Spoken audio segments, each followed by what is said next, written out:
êtes-vous comme ce spectateur? Pour lui, la boxe, c'est l'art de voir les autres recevoir des coups. De plus en plus de coups et de plus en plus de coups durs.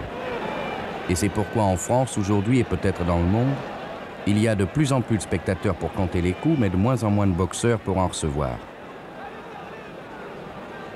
Autrefois, du temps de Marcel Thiel, de Carpentier, la boxe était encore le noble art, l'escrime du ring.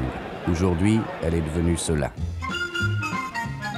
Il en est de la boxe comme de la mine ou des travaux de terrassement, on ne trouve plus de main-d'œuvre sur place, on est obligé de l'importer. 2 des 3 derniers Français champions du monde étaient nord-africains. 6 sur 8 des champions américains sont noirs. Et dans ces tristes petites salles de banlieue ou de province, où se recrutaient naguère les champions, il y a de moins en moins de jeunes gens pour courir après cette ombre tenace, ingrate et méchante, la boxe professionnelle. Le dernier grand champion français vient de partir, c'est Charles Humez. Hier, on l'appelait Charlie, aujourd'hui, on l'appelle déjà, chez lui, Monsieur Humez. Car à 32 ans, sagement, Humez est retourné à ces paysages de son enfance d'où la boxe, lui aussi, l'avait tiré, les crassiers du Nord.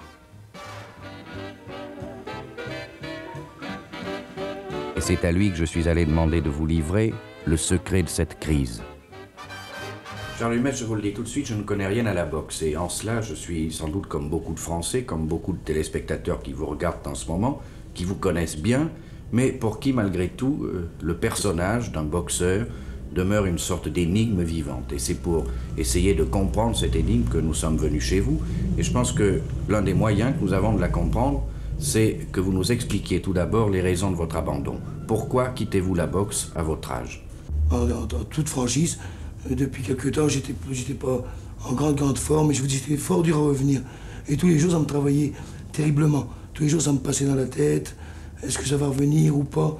Et mercredi après-midi, j'ai décidé tout seul. J'ai dit, non, la boxe pour moi, c'est terminé. Vous pensez que si vous aviez continué plus longtemps, ça devenait dangereux pour vous? Dangereux, oui et non. Vous savez, en boxe, comme je vous dis, c'est un métier qui est très pénible et dangereux. Donc, quand on n'a plus la foi, il vaut mieux se retirer en boxe.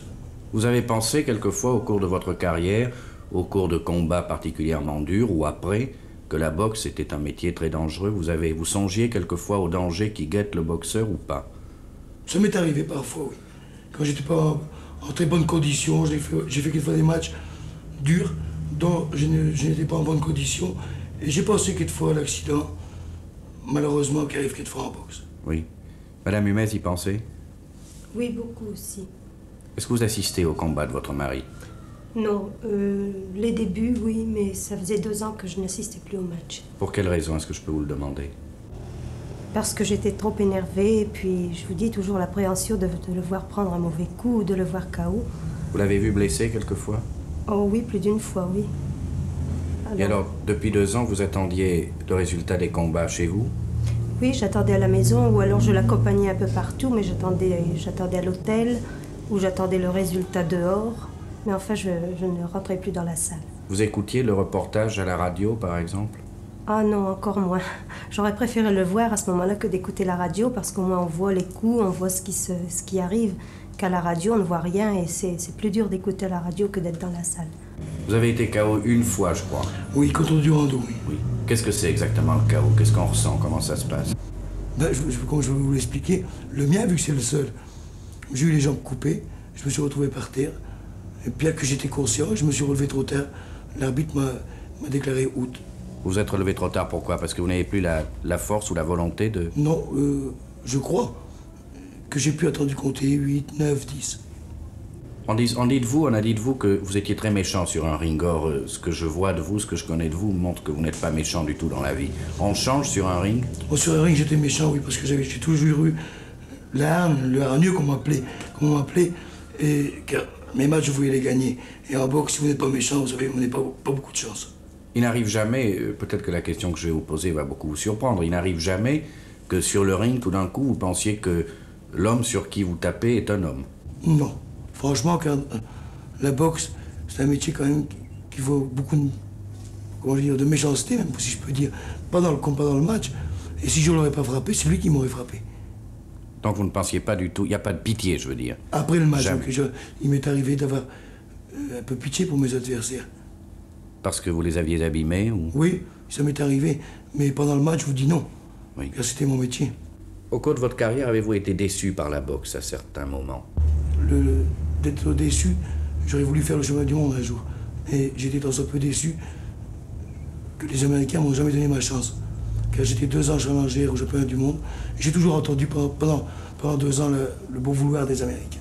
Vous pensez qu'il y a là quelque chose qui n'était pas, disons, régulier? Je crois oui, car je vous dis, j'étais premier challenger pendant 2 ans. Je crois que c'était ma place de faire le titre. Oui. Est-ce que lorsque vous avez commencé à boxer, dans votre idée, c'était pour gagner de l'argent? Quand j'ai commencé, non. Car j'ai fait ça un peu comme tous les gosses de la rue. Il y a eu un club qui s'est formé. Et avant ça, mon frère m'avait amené à avoir 2 ou 3 réunions. Et j'ai fait de la boxe, comme ça, je vous dis, pour m'amuser, comme j'aurais pu faire du cyclisme ou du football. Et ensuite? Et ensuite, j'ai toujours gagné des victoires, un championnat de France. J'ai passé à en faire mon métier. Et là, vous vous êtes rendu compte que, pour vous, c'était un moyen de sortir, de gagner de l'argent? Oui, car vous voyez, avant, j'étais mineur, en somme, pas mineur de fond, mineur de jour. J'ai quand même arrivé, grâce à la boxe, donc j'ai à dire merci, à me faire une petite situation, hein, avoir ma maison, avoir un peu d'argent, pour le bien-être de ma fille, de ma femme et de moi-même. Oui. Vous pensez que, si vous aviez été un jeune homme riche, vous n'auriez pas fait une carrière de boxeur? Mais il n'y a pas beaucoup de gens aisés aussi qui font de la boxe. Oui. C'est beaucoup d'ouvriers, je crois. Oui. Comment expliquez-vous cela? Vous savez, pour faire de la boxe, il faut souffrir. Il faut se priver, beaucoup de privations. Hein. Il faut savoir souffrir. Mais je crois, vous savez, qu'en avoir été dorloté en étant jeune, vous savez, si on n'a pas souffert un peu, je crois qu'on n'a pas de chance de réussir dans la boxe. Oui. Et vous pensez que c'est difficile d'apprendre à souffrir, on ne peut pas apprendre? C'est dur. Vous savez, cette jeunesse, il faut savoir souffrir déjà tôt dans la vie pour faire un métier aussi dur que la boxe, hein, qui demande, je vous dis, beaucoup de privations et beaucoup d'endurance, beaucoup de volonté. Je crois que c'est au départ qu'on acquiert ça. Si vous aviez un fils, vous n'avez pas de fils, vous avez une fille, je crois. Oui. Si vous aviez un fils, est-ce que vous souhaiteriez qu'il soit boxeur? Non. Pour quelle raison? Pour ça, justement, parce qu'il faut trop souffrir dans la boxe, il faut se priver, il faut aussi... Et pour le faire, j'aurais mal au cœur de voir mon fils faire de la boxe.